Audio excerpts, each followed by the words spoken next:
провода, ток по рукам, телефон на все голоса говорит пока. Пора.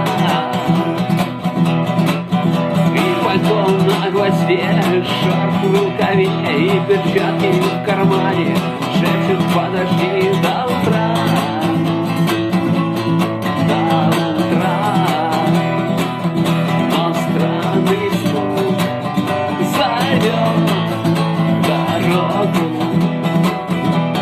Может, сердце, может, стук в дверь. И когда я обернусь на пороге, я скажу одно лишь слово: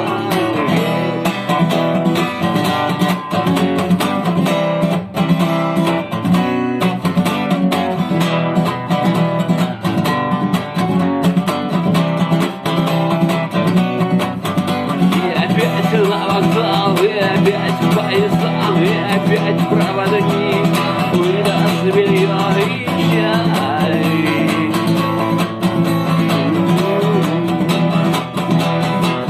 И опять не усну, и опять сквозь грохот колес мне послышится слово.